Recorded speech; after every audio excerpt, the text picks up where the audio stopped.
Hello everyone, I'm Paul McGuire Grimes. Fans have been waiting what feels like 3 long years since we last left off with Will, Eleven, and the rest of the characters from Stranger Things. New episodes are finally here as Season 4, Volume 1 starts streaming on Netflix May 27th, and I want to talk about it. This is Paul's trip to the movies.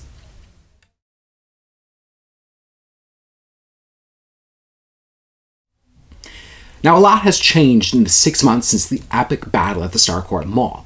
Eleven, Will, and the rest of the Byers family have moved away from Hawkins, Indiana, and have settled down in California. Now, high school is really rough for Elle, as she's frequently picked on by the popular kids. Now, they don't know her special powers, and Will seeks to keep an eye out for his best friend. Elle is looking forward to spring break when she can be reunited with Mike, who is back in Hawkins with Dustin and Lucas. Now, their peaceful days in Hawkins are turned upside down all over again when the dead body of a high school girl is found mangled from limb to limb. Something sinister and more terrifying than the Mind Flayer is out to destroy the citizens of Hawkins. Stranger Things comes from the creative team of the Duffer Brothers, who continue to raise the stakes with each season, making Season 4 the biggest and scariest to date. Now, they've split this season up into 2 volumes. Volume 1, which is 7 episodes, being released on May 27th, and the final 2 extended episodes making up Volume 2, which will be out July 1st. Now, you can feel their dedication to really extensive storytelling in the first few episodes that kick off this new season. It might be worth watching that Season 3 finale just to kind of reorient yourself with this world. Now, they split up this cast into multiple locations and storylines, really trying to honor each of their actors while still introducing new characters in this season.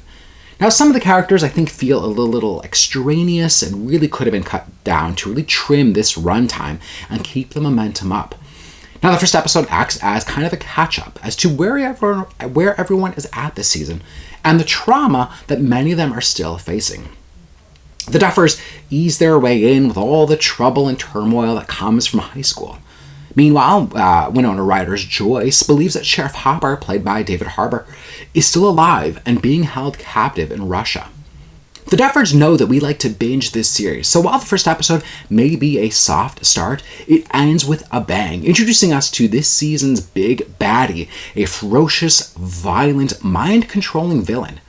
Now, despite the larger scale, the Duffers still retain that quintessential 80s feel for the show, with its soundtrack, arcade games, a roller rink, and we find Steve and Robin working at Family Video. Millie Bobby Brown will always shine as Eleven, but keep your eye out for Sadie Sink as Max and Maya Hawke as Robin. They bring a real richness to their characters, as Max is shaping up to be the focus of this season. Now, with episodes 3 and 4, the Duffers start to bring in that urgency and a real race against the clock feeling for these characters, especially the storyline featuring Steve, Dustin, Robin, and Max. Now, of the 3 narratives taking place, that's the one that is by far the standout, leaving me question if the others will kind of pull back into focus. Hopper and Eleven have kind of taken a backseat so far this season.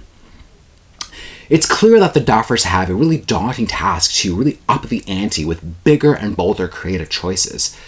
As they toggle back and forth between all of these threads, I'm really hoping that they kind of coalesce together more as the season progresses to really make it this ensemble show that we love. Sadie Sink, Joe Keery, and Maya Hawke are my MVPs of this season, which may surprise some given that they're not the core cast members that catapulted this show into the frenzy that we love. I'm giving Stranger Things Season 4, Volume 1, 3.5 out of 5 ticket stubs. If you like my review today, click subscribe on my YouTube channel. I got some other movie reviews, as well as my appearances on Twin Cities Live. Don't forget to follow me on Instagram and Twitter at Paul's Movie Trip. I'd love to hear from you. Do you have a favorite season, a favorite character? Let's show some love for Stranger Things in the comments. Leave a comment on my YouTube channel, and then go to my website, paulstriptothemovies.com, for even more reviews, as well as an interview that I did with David Harbour back when Season 3 came out. Thank you so much for watching my review of Stranger Things, Season 4, Volume 1. This is Paul's Trip to the Movies.